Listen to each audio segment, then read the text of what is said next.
मोर नाम इक्रामु सरकार और तुम्हारे चाई आसा सरकार क्लासेस आठानी यूट्यूब चैनल। तो मैं आज 5 नम्बर टपिक लै आइছোঁ সেইটো হল কি ইন্টারন্যাশনাল বর্ডার্স উইথ আসাম। যে অসমৰ লগত কি হৈছে যে দুখন বিদেশী দেশে কি হৈছে সীমা কি কৰে শেয়াৰ মানে সীমা শেয়াৰ কৰে। তো এতিয়া কথা হৈছে যে আমাৰ অসমৰ লগত কোন বিদেশী রাষ্ট্র কি করে সীমা কি করে শেয়ার করে। সেই দুটা রাষ্ট্র হল ভুটান आरु बांग्लादेश। बांग्लादेश किन्तु এনেকুৱা ধৰণৰ এই কোশ্চেন পৰীক্ষাত কোনো কেতিয়াও নাহে, কাৰণ সবে জানে যে ভুটান আৰু বাংলাদেশে অসমৰ লগত কি কৰে সীমা নিৰ্ধাৰণ কৰে। কিন্তু কি হৈছে যে এতিয়া কোশ্চেন কেনেকুৱা আহে যে তোমালোকক দিব যে এই তলত দিয়া কোন কেইটা জিলাই ভুটানৰ লগত কি কৰে আন্তঃৰাষ্ট্ৰীয় সীমা কি কৰে শেয়াৰ কৰে। তো এতিয়া চোৱা বাক্সা, চিৰাং, কোকৰাঝাৰ, ওদালগুৰি। তো এই চাৰিটা কি হৈছে ডিস্ট্ৰিক্ট বা জিলাই কি কৰে ভুটানৰ লগত কি কৰে আন্তঃৰাষ্ট্ৰীয় মানে ইন্টাৰন্যাশনাল বৰ্ডাৰ কি কৰে শেয়াৰ কৰে। তো এনেকুৱা ধৰণৰ কোশ্চেন আহিব যে তলত দিয়া কোন কেইটা জিলাই ভুটানৰ লগত কি কৰিব সীমা শেয়াৰ কৰিব। ইয়াৰ ভিতৰত তিনটা দি দিব, বেলেগ এটা ডিস্ট্ৰিক্ট এটাৰ নাম লিখি দিব। তো তোমালোকে এইটো জানিব লাগিব ভালকে যে এই চাৰিটা ডিস্ট্ৰিক্ট বাক্সা, চিৰাং, কোকৰাঝাৰ, ওদালগুৰি যে আছে এইকেইটা কি কৰে ভুটানৰ লগত কি কৰে সীমা কি কৰে শেয়াৰ কৰে। তো এতিয়া কথা হৈছে যে বাক্সা ডিস্ট্ৰিক্ট যে আছে এই বাক্সা ডিস্ট্ৰিক্ট কি কৰে ভুটানৰ লগত 90 কিলোমিটাৰ কি কৰে সীমা শেয়াৰ কৰে।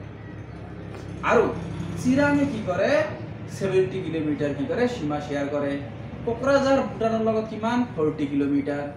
ওদালগুৰিয়ে কি কৰে ভুটানৰ লগত 80 কিলোমিটাৰ। তো কিছুমান টাইমত এনেকুৱা কোশ্চেন আহিব যে তলত দিয়া চাৰিটা জিলা কোনটো জিলাই কমকৈ সীমা কি কৰে শেয়াৰ কৰে ভুটানৰ লগত, তেনেহলে আমাৰ কি ক'ব লাগিব কোকৰাঝাৰ যে 40 কিলোমিটাৰ। আৰু যদি কিছুমান টাইমত কোশ্চেন আহে যে তলত দিয়া জিলা কেইখনৰ ভিতৰত কোন কোন জিলাই আটাইতকৈ বেছি সীমা কি কৰে ভুটানৰ লগত শেয়াৰ কৰে, তেনেহলে আমাৰ লিখিব লাগিব বাক্সা ডিস্ট্ৰিক্ট বা বাক্সা জিলা। তো এতিয়া কথা হৈছে যে আৰু এটা আছে যে বাংলাদেশৰ লগত কোন কেইটা জিলাই কি কৰে সীমা কি কৰে শেয়াৰ কৰে। সেই কেইটা হল কৰিমগঞ্জ, কাছাৰ, ধুবুৰী, সাউথ শালমাৰা, মানকাচৰ। এই চাৰিটা ডিস্ট্ৰিক্টে কি কৰে আমাৰ বাংলাদেশৰ লগত কি কৰে সীমা শেয়াৰ কৰে। এতিয়া কথা হৈছে যে তোমালোকৰ পৰীক্ষাত কি হৈছে যে এনেকুৱা সুধিব পাৰে যে এই তলৰ চাৰিটা ডিস্ট্ৰিক্টৰ নাম দিয়া আছে কোন ডিস্ট্রিক্টে বা কোন জিলাই সবতকৈ কম সীমা শেয়ার বাংলাদেশের লগত শেয়ার করে, তেতিয়া আমার লিখিব লাগিব কি করিমগঞ্জ। কিন্তু যোৱাবাৰ কি হৈছে এটা ইউপিটেড এক্সামত কি হৈছে যে আইছিল যে কোন দুটা কি হৈছে কোন জিলাই বাংলাদেশের লগত সবতকৈ কি করে বেছি সীমা শেয়ার করে। তার অপশন আছিল কি ধুবুৰী, আকৌ কি দিছিল বাক্সাও দিছিল। এতিয়া কনফিউজ হৈ গৈছে সবে কিছুমানে লিখিছে বাক্সা, কারণ তেওঁলোকে একেলগে পড়িছে একটা পড়িছে যে সবতকৈ বেশি কি বাক্সা আৰু ধুবুৰী কি করে সীমা আন্তঃরাষ্ট্রীয় সীমা কি করে শেয়ার করে। কিন্তু কি কৈছে তাত কৈছে যে বাংলাদেশের লগত কোন জিলাই কি করে আটাইতকৈ বেশি সীমা কি করে শেয়ার করে, এইটো হব কি ধুবুৰী।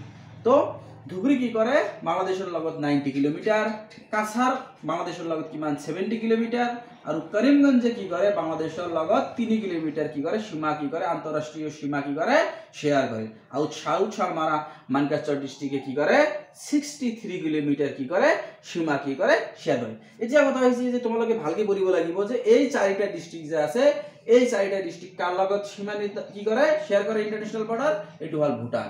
আৰ এই চাৰিটা জিলাই কি করে বাংলাদেশের লগত কি করে আন্তঃরাষ্ট্রীয় সীমা কি করে শেয়ার করে। তো এতিয়া কথা হৈছে যে কিছুমান টাইপ এনেকুৱাও কোশ্চেন আহিব পাৰে যে কিমানটা জিলাই কি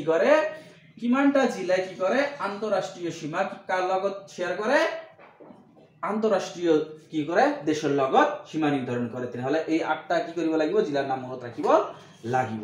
তো এতিয়া কথা হৈছে যে ইন্টাৰন্যাশনাল বৰ্ডাৰ্স উইথ আসাম এই টপিকৰ পৰা যিকোনো কোশ্চেন আহিলে মোৰ হিচাপত তোমালোকে পাই যাবা, ইয়াৰ ভিতৰতে থাকিব।